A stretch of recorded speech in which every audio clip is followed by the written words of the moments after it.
Hey guys, and welcome to another Decklist video. Today we got Witch Doctor sharing with us another one of his concoctions that he made up today. So what do you got for us today? Today, I got a deck that people probably wanted to play a lot back in BT4. Probably was too expensive, and unfortunately, it's still expensive.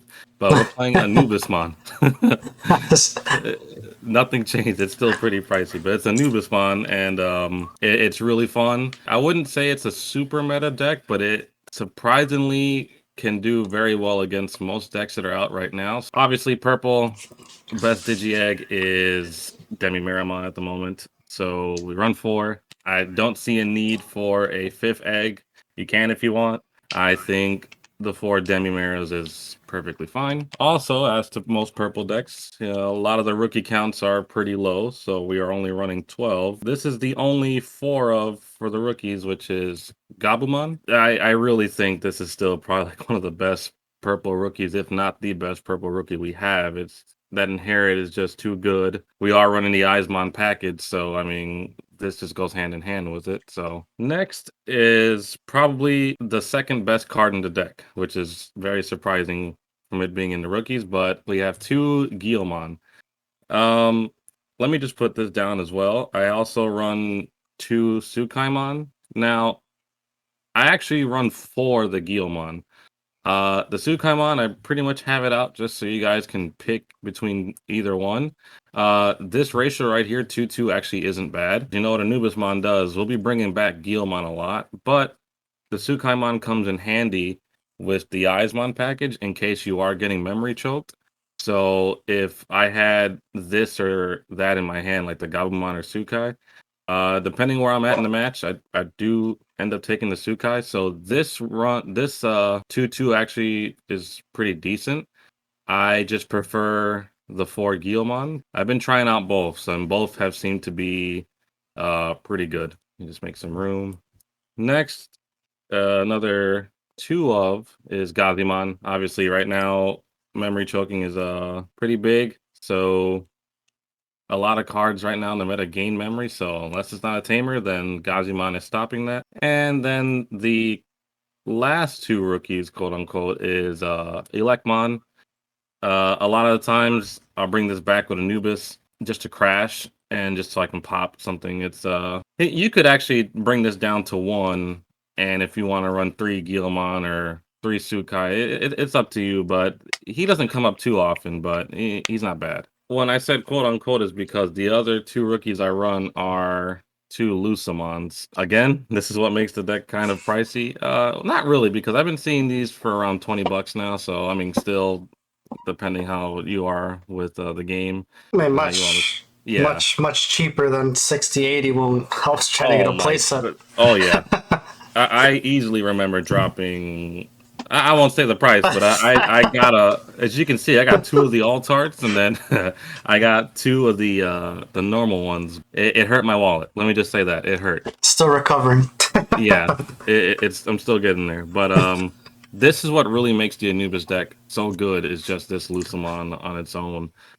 We also have another means in the deck to bring this card out besides Anubismon, so we'll get to that later. Yeah, not to mention his effect. Just when you have enough in the trash, it can reduce it, right? When you Yeah, just hard it play can it. go down to just a 5 play cost, and it's nuts. It really is. Disgusting. Like I said earlier, now we're on to the champions, the Eismon package. This again is like the four Eismon. Sadly, only one Eismon. For some reason, they limited it. Not for some reason, I know, but it's just a really nasty engine for this deck. It made the Anubis engine a lot better as well. So it's just, man, I don't know. Like this gives you a body on board, even though this gets popped. It's just insane.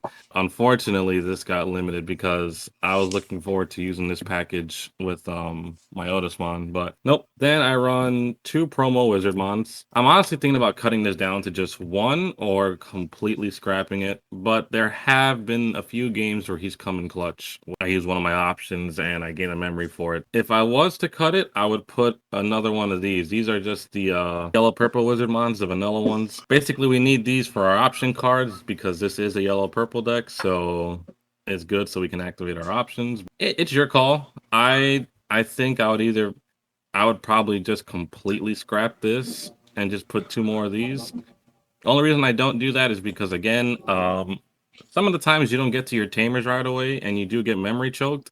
So having alternative ways to get your memory back is very helpful. So like I said, maybe like a 3-1 is what I'll do with this. And then the last champion is a Black Gatomon. I've actually closed out a game with this card because I was able to bring something back. It was one of my other options, Night Raid, and I was able to Digivolve on top of it with this and just swing. Or one of the other things I like about the card is that it has retaliation.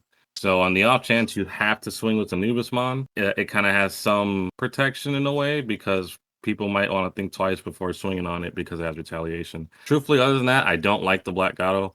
It's just that 3-cost Evo is very hefty. That is it for our champions. Now on to the ultimates. These have different color sleeves because I interchanged them between my Ophanimon deck. But 4 May Crackmon, Vicious Mode. This card's really good for the deck. You'll see why later because of the option card that we play. Basically, it helps us fill up our trash. It lets us discard our Luciman to get it going in the trash. Or if we want to keep it in the hand, it don't matter. But it reduces DP or it deletes a level 3 Digimon, depending if you trash a purple or yellow card. And on deletion, you'll gain 2 memory. Only if the Digimon has 2 or more colors. But again, we have something for that as well. But yeah, it may crack. Very good. We run 3 Skull Marimon. Just a cheap vanilla card to Digivolve into. We try to get to Anubismon as fast as we can. Not only that, Skull Marimon has a very cheap play cost of 5. So in case of anything and you are in a tight spot, you could just hard play this. That's why I don't mind my rookie count being so low as well, because most of the time I just hard play the Eismon scatter mode and don't even worry about digivolving into it. And then we run 1 Magna Angemon. Again, like I said, the deck is pricey, but again, it's another target for our option card, which you should know by now, Flame Hellscythe. That card is busted. All these are targets for Flame Hellscythe, which is the main reason I run these. So then the last 2 ultimates are Luciman Chaos Mode. Again, May Crack is just amazing for this because she can discard either this one or the other Luciman, and most of the time you just want this in your trash. There's ways to bring them back. If not, keep in your hand, hard play it. It's a great card, but as you know, on play, delete one of your opponent's level 6 or lower Digimon or one of their Tamers. So very good card. And that is it for the ultimates. Now let us get on to the megas. I run 6. Star of the show is Anubismon. If you guys don't know what Anubismon, he came out in BT4. I know we got a lot of new players now. When Digivolving, you may play a level 3 card from your trash without paying its memory costs. So basically, the whole strategy is just to bring out Luciman, and then once Luciman's on play, we get to recover. You surprisingly get to recover a lot in this deck, so it does get annoying for your opponent. With our Tamer, which we play Kari, comes in handy. So basically, we want to bring back Luciman every time. 10k, really good. And then Anubismon, any Digimon that comes back from the trash gets rushed. So that's awesome. So we could literally just swing for this. Or one of my other favorite combos is the Guilmon. Is just bring this back, swing with it, hope it gets popped from security, or I swing it into something just so I could gain a memory.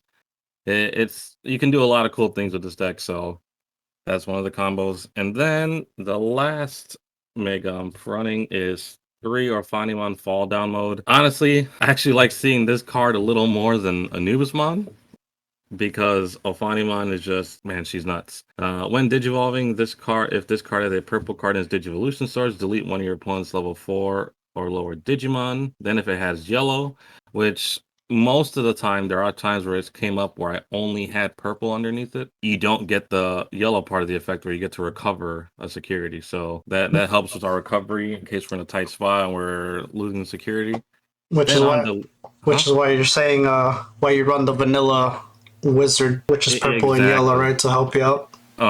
That's the other thing too. So that way it's also in the sources. Ophanimon last effect on deletion. I can play a purple or yellow level 4 or lower Digimon from my trash without paying its cost. So again, another way of bringing out Luciman, which would in turn give us another recovery. So you can recover quite a bit with this deck. But Yeah. that is Another another good little combo there. If there's like one security left, Ophanimon dies after she swings, and you could bring back the Gatomon with Rush to close out. That is something you can do as well. Tamers, we only run 3.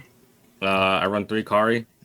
It's probably like the best one you could run for this type of deck because, like I said, you do get your security back quite often, and there has been a couple times where I've actually had all 3 Karis out, and I play a Luciman for 5, and I basically can tap all 3, and I'll get 3 memory back. So I'm playing him basically for just 2. That is it for the Tamers. Option cards, I actually only run 3 Flame Hellscythes. I think 3 is a good number. Sometimes seeing this too early was getting annoying because I would not have my trash ready, and you know, I had to meet the color requirements as well. But the main issue was not having the trash ready because sometimes, unfortunately, when I would mill with Eismon, I wouldn't really have any targets besides bringing back the Eismon, and that's not something I want to do. I want to try to get into my Megas as fast as I can. Usually that's what I would want to do. But I cut it down to 3 because I felt 4 was clunky for this build. And I run 2 Jack Raids where, you know, self-explanatory. I can get a memory for every 10 cards in my trash. And it has come up in security a few times as well. Very good card. Then the last 2 cards of the deck, I run 1 Dead or Alive. Again, I had 2 of these, but I just was having bad luck, I guess, and I would see these too often in my hand. Yet again, another way to bring back your Luciman. As long as you have 10 cards in your trash, you can also bring back the other Luciman. Again, mainly this is just good to play when, you know, we can target almost every ultimate we have except for Magna Angemon. He's the only one you can't target with this from your ultimates. And, you know, again, another cool combo too is Make Crackmon. You know, you can bring her back and then use her on play effect, which can then start off another combo. And the last card is Night Raid, because again, we are running Anubis, so this brings us back another rookie from our trash. This one has to be purple though, so again, the best target for this is the Guilmon. Then if Anubismon's out, the Guilmon gains Rush. This is the instance where that Wizardmon does come in handy because you effectively make Night Raid at that point just a 1 cost. Yeah, that's pretty much the deck. Pretty much went over most of the combos with you guys during the video. Normally I would wait to the end, but that's pretty much it. Oh, all right. Well, thanks for sharing today's deck list, and we'll see you guys in the next video. Goodbye.